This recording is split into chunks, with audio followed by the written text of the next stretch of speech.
নমস্কার দর্শক, বর্ষাকালে কয়েকটি যত্ন সঠিকভাবে করতে পারলেই এই সমস্ত গাছে বেশি বেশি আমের ফলন হবে। আমাদের মধ্যে যারা অল টাইম আম গাছ বসিয়েছি সে সমস্ত গাছে ভালো পরিমাণে ফলন হয় না, এই বর্ষার যত্নতে সে সমস্ত গাছেও বাম্পার পরিমাণে মুকুল আসবে। অনেকের গাছে দুটো চারটে আম হয়, দুটো চারটে নয়, গাছ ভর্তি আমের ফলন পেতে বর্ষাকালে করুন এই কয়েকটি যত্ন। চলুন ভিডিওটি কন্টিনিউ করা যাক। দর্শক, আম গাছ ভরে মুকুল নিয়ে আসতে বা আম গাছের দ্বিগুণ থেকে তিনগুণ ফলন পেতে এখন গাছের ছাঁটাই প্রয়োজন। এখন যে সমস্ত গাছে আম হয়েছে বা কিছুদিন আগে হয়েছিল সে সমস্ত গাছে কিন্তু এমন ডগা রয়েছে বা বোটা রয়েছে যেখানে আমগুলো হয়েছিল। প্রথমে সে সমস্ত ডগা, সে সমস্ত বোটা গাছ থেকে কেটে বাদ দিতে হবে। এই সমস্ত ডগাগুলো যদি আমরা কেটে বাদ না দিই সেক্ষেত্রে এখান থেকে গাছের গ্রোথ স্টপ হয়ে আসবে। নতুন করে যে শাখা বেরোনো সেসব বেরোবে না, আর যদি বেশি পরিমাণে শাখা না হয় বেশি পরিমাণে ফলনও আসবে না। তাই প্রথমে যে সমস্ত সিজনাল গাছ থেকে আমরা আম তুলব, হারভেস্ট করব, আম তোলার সঙ্গে সঙ্গে তার যে বোটাটি, ডগাটি সেটা কেটে দেব। কেটে দিলে এই সমস্ত পয়েন্ট থেকে না নতুন নতুন শাখা বেরোবে। 2 নম্বর হচ্ছে অসুস্থ এবং রোগাক্রান্ত শাখা যদি থাকে আমাদের গাছে সেসবও কেটে বাদ দিতে হবে। মোট কথা, গাছের একটি ভালো প্রুনিং প্রয়োজন। দর্শক, এখন প্রুনিং করলে যে কাজটি হবে সেটা হচ্ছে, ধরুন এখন আগস্ট মাস রানিং হয়ে গিয়েছে, এখন যদি আমি এখান থেকে ছাঁটাইটা করে দিই তাহলে এখান থেকে নতুন নতুন কিন্তু শাখা বেরোবে। যখন নতুন শাখাগুলো বেরোবে সে সমস্ত শাখা কিন্তু এই 3 থেকে 4 মাসের মধ্যে অনেকটা পরিণত হয়ে আসবে। আর আমরা সকলেই জানি পরিণত শাখায় মুকুল আসে। ঠিক আছে, তাহলে সময়টি হচ্ছে আগস্ট মাস। এখন যদি আমরা ছাঁটাই করতে পারি সেপ্টেম্বর, অক্টোবর, নভেম্বর, ডিসেম্বর, 4 মাসের মধ্যে এই শাখাগুলো অনেকটাই স্বাবলম্বী হয়ে আসবে। তাই যারা ভালো পরিমাণে আমের ফলন চান আপনাদের প্রতিটি আম গাছের শাখা এখন প্রুনিং করে দিন। যখনই আমরা শাখার সংখ্যা বাড়াতে পারবো মুকুলের সংখ্যাও আপনা থেকেই বাড়বে। 2 নম্বর হচ্ছে আম গাছের একটি কঠিন সমস্যা, সেটি হচ্ছে পাতা পুড়ে যাওয়া। দর্শক, বর্ষাকালে কিন্তু পাতা পোড়ার সমস্যা চলে আসে। যখন এই সমস্ত মুকুল থেকে আমের দানা বাঁধবে তখনও কিন্তু সমস্যাটি চলে আসে। একবার যদি গাছে পাতা পোড়ার সমস্যা ভালোভাবে লেগে যায় সেক্ষেত্রে সেই সমস্ত গাছ থেকে ভালো পরিমাণে ফলন হয় না।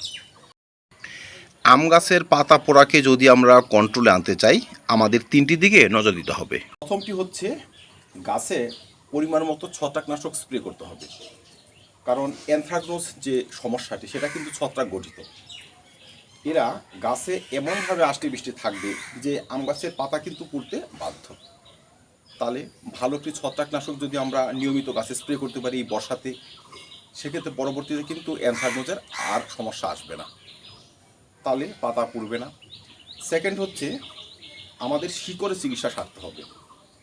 অনেক সময় অতি বৃষ্টিতে টবের মাটি ভিজে পেঁচে কাদা থাকে, সেই কাদাতে শিকড় কিন্তু কিছুটা সংক্রামিত হয়ে আসে, সেক্ষেত্রেও কিন্তু পাতা পুড়ে যায়, কারণ এফেক্ট ফুটে ওঠে পাতায়, ফুলে ফলে, ফল ফুল যদি থাকে সেসব ঝরে যায়। আর 3 নম্বর হচ্ছে আমাদের ভুল খাদ্য তালিকা। বহু ক্ষেত্রে অত্যাধিক রাসায়নিকযুক্ত খাদ্য ব্যবহার করে দিই যা শিকড় নষ্ট হওয়ার প্রধান কারণ হয়ে দাঁড়ায়, বা এত পরিমাণে খাবার ব্যবহার করে দিই যা গাছ গ্রহণই করতে পারে না, মাটি কমপ্যাক্ট হয়ে আসে, পাতা পুড়তে শুরু করে। তো দর্শক, যদি আমরা এখন চিকিৎসা করি প্রথমে অবশ্যই ছত্রাকনাশক একটি স্প্রে করব।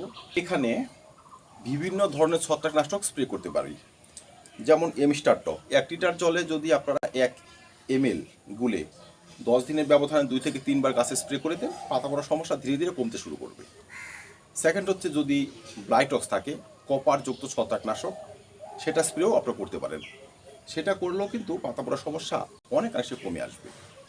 মানে অ্যানথ্রাকনোজ ঘটিত যে এই পাতা পড়ার সমস্যাগুলো সেগুলো যদি আপনাদের এই সমস্ত ছত্রাকনাশক না থাকে আপনারা ম্যানকোজেব গ্রুপের ছত্রাকনাশকও স্প্রে করতে পারবেন, তবে সমস্যা বেশি হলে এমিস্টার টপ বা ব্লাইটক্স ব্যবহার করবেন। 2 নম্বরে হচ্ছে শিকড়ের চিকিৎসা। দর্শক, এই যে বৃষ্টি হচ্ছে এখন আমাদের উত্তরবঙ্গে ভালো বৃষ্টি হচ্ছে। দেখুন কত সুন্দর ফলগুলো। যদি শিকড়ে সামান্য সমস্যা চলে আসে, এই সমস্ত ফলগুলো কিন্তু ঝরে যাবে। তাই এই অতিবৃষ্টির হাত থেকে আম গাছের শিকড়কে রক্ষা করার জন্য আমরা প্রথমে টবের ড্রেনেজ সিস্টেমটা খুব ভালো করব, যেন কোনোভাবে টবে জল জমতে না পারে। আপনাদের কোনো টবে যদি জল জমে থাকে, তবে এক্সট্রা ড্রেনেজ সিস্টেম করে দেবেন, ফুটো করে দেবেন। সাইড থেকে 2-4টা ফুটো করে দিলেই এক্সট্রা জল বেরিয়ে যাবে, তবে শিকড় সমস্যা নিয়ে আসবে না। 2 নম্বরে হচ্ছে, যদি আমরা এই গাছটি বহুদিন একই টবে রেখে থাকি, যদি মনে করি যে হয়তো শিকড়ের বান্ডিং হয়ে এসেছে, সেক্ষেত্রে গাছটি রিপোর্ট করতে হবে। পচে যাওয়া শিকড় কেটে সেখানে ছত্রাকনাশক লাগাতে হবে এবং গোটা মাটিতে ছত্রাকনাশকগুলা জল ঢেলে দিতে হবে। এখানে ব্লাইটক্স গুলে দিতে পারেন, ভ্যাবেস্টিন দিতে পারেন, বা জৈব ছত্রাকনাশক ট্রাইকোডার্মা গুলে দেওয়া যায়। 1 লিটার জলে মাত্র 2 থেকে 3 গ্রাম খাবার চুন গুলে টবের মাটিতে ব্যবহার করলে শিকড় সুস্থ থাকে, মাটি সুস্থ থাকে, পাতা পড়ার সমস্যা কমে আসে। ধরুন এই টবের যদি আমি চিকিৎসা করি, যদি রিপোর্ট করি তো করি, যদি না করি, আমি প্রথমে ট্রাইকোডার্মা ব্যবহার করে দেব। 1 চামচ ট্রাইকোডার্মা এমন 20 ইঞ্চি টবে ছড়িয়ে দিলাম, জল দিয়ে দিলাম। ঠিক আছে, তার 7 দিন পর আমি এখানে ব্যবহার করতে পারি 2 থেকে 3 গ্রাম চুন গোলা জল। তাহলে মাটিও কম্প্যাক্ট হলো না, আর যেহেতু চুনে প্রচুর পরিমাণে ক্যালসিয়ামের সোর্স রয়েছে, তারা শিকড়কে বাড়িয়ে নিতে সহায়তা করবে। শিকড়ে যদি সামান্যতম সমস্যার সৃষ্টি হয়ও, সেটা কিন্তু রিপেয়ারিং হয়ে যাবে। তারপর মাটিতে থাকা যে ক্ষতিকারক পরজীবী, তাদের কিন্তু দমন হবে চুনে বা ক্যালসিয়ামে। তারপর তো ব্লাইটক্স বা আপনারা ওই জৈব ছত্রাকনাশক ব্যবহার করবেন। সর্বশেষ আরেকটি উপাদান ব্যবহার করতে হবে, সেটা হচ্ছে 2 থেকে 2.5 গ্রাম হিউমিক অ্যাসিড। হিউমিক অ্যাসিডের কাজই হলো নতুন করে শিকড় গজানো। অনেক ক্ষেত্রে আমাদের গাছের শিকড়ের কন্ডিশন এত খারাপ থাকে যে নতুন করে আর গজায় না। যে গাছের শিকড় নতুন করে আর গজায় না, সেই গাছে কিন্তু ফুল ফল কোনোটাই আসে না, পাতাও গজায় না নতুন করে, শাখা প্রশাখাও গজায় না। মনে রাখবেন, শিকড় সুস্থ তো আপনার গাছ সুস্থ। তাই শিকড় সুস্থ করার যে 3টি প্রধান হাতিয়ার আমাদের কিন্তু ব্যবহার করতে হবে: ছত্রাকনাশক, চুনগুলা জল এবং পটাশিয়াম হিউমেট। 3টি উপাদান যদি আমরা 20 দিনের ব্যবধানে 2 বার মাত্র ব্যবহার করতে পারি, তবেই আমাদের কাছে শিকড় একদম সুস্থ। পাতা পড়ার সমস্যা তো আসবেই না। শিকড় যখন প্রচুর পরিমাণে গজাতে শুরু করবে, সেই সময় কিন্তু নতুন শাখা প্রশাখা গজাতে শুরু করবে, আর বেশি বেশি শাখা গজাবে, বেশি বেশি মুকুল নিয়ে আসবে। সর্বশেষ যে ভুলটির জন্য আম গাছগুলো নষ্ট হয় বা পাতা পুড়ে যায়, সেটা হচ্ছে আমাদের ভুল খাদ্য তালিকা। দর্শক, আজকে আমি একটি ভিডিও করলাম, বললাম এখানে আপনারা 5 মুঠি খাবার দেবেন। ঠিক 3 দিন পর আমি আরেকটা ভিডিও করলাম, সেখানেও বললাম আবার আপনারা 4 মুঠি খাবার দেবেন। ঠিক আছে, বললাম। আর সেই ভিডিও দেখে আপনারা শুধু খাবার দিয়ে যাবেন। ব্যাপারটা কিন্তু তেমন নয়। ব্যাপারটা হচ্ছে আপনাকে খাবার দেওয়ার যে ডিস্টেন্সটুকু, সেটা মেনটেন্স করতে হবে। আপনি 25 থেকে 30 দিনের ব্যবধানে খাবার দেবেন, কঠিন খাবার। ঠিক আছে, এক্সেস খাবার যখনই টবের মাটিতে দিয়ে দেবেন, সেই খাবার কিন্তু বিষক্রিয়া সৃষ্টি করবে। গাছ তো অতটা গ্রহণ করবে না, আর তখনই তার এফেক্ট এই পাতায় ফুটে উঠবে। হয়তো গাছ অসুস্থ হয়ে পড়বে, পাতা পুড়ে যাবে, হয়তো 2-4টে গুটি এসেছিল এই বর্ষাকালে 12 মাসি গাছে, সেসবও ঝরে যাবে। সবসময় খেয়াল রাখবেন, আপনার গাছে আপনি মাসে 1 বার খাবার দেবেন। এই গোটা বর্ষায় আগস্ট, সেপ্টেম্বর, অক্টোবর, নভেম্বর 4 মাসের মধ্যে অন্তত 2 বার আপনি খাবার দেবেন, প্রয়োজনে 3 বার, এর থেকে বেশি নয়। ঠিক আছে, আর এক্সেস খাবার দেবেন না। মানে একটা এভারেজ খাবার আপনারা দেখবেন যে একটা 20 ইঞ্চি টবে কত। যদি আপনি জৈব খাবার দেন 3 থেকে 4 মুঠি, রাসায়নিক খাবার দিলে আধা মুঠি থেকে একটু বেশি, এর বেশি নয়। সেই আধা মুঠির মধ্যে থাকবে আপনার পটাশিয়াম, ফসফরাস, বোরন, ক্যালসিয়াম এবং অনুখাদ্য। ঠিক আছে, এর থেকে বেশি নয়। আর অনেকে আবার ফুল রাসায়নিক চাষি, তো যারা ফুল রাসায়নিক চাষি, তাদের খাদ্যটা কিন্তু সেই অল্প পরিমাণে হবে। আমি জৈব খাবার দিইনি বলে যে রাসায়নিক খাবার একটু বেশি দিয়ে দেবো তা কিন্তু করা যাবে না। রাসায়নিক খাবারের শিকড় বেশি নষ্ট হয়, গাছ বেশি সংক্রামিত হয়। এই খাবার দেওয়ার ব্যাপারে কিন্তু আমাদের খুবই সেন্সিটিভ হতে হবে, বেশি খাবার দেওয়া যাবে না, ঠিক আছে।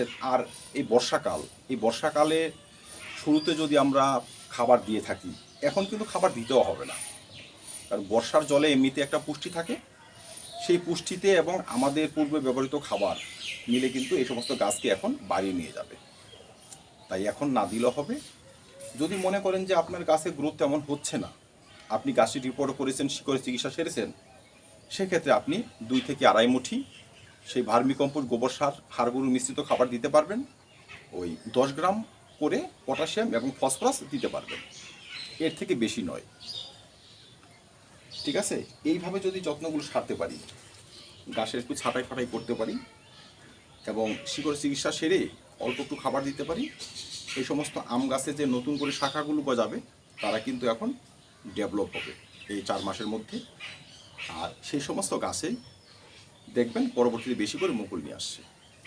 তো দর্শক, এটা হচ্ছে আমার 12 মাসি গাছ, যথেষ্ট পরিমাণে ফল রয়েছে গাছে, দেখতে পাচ্ছেন আপনারা।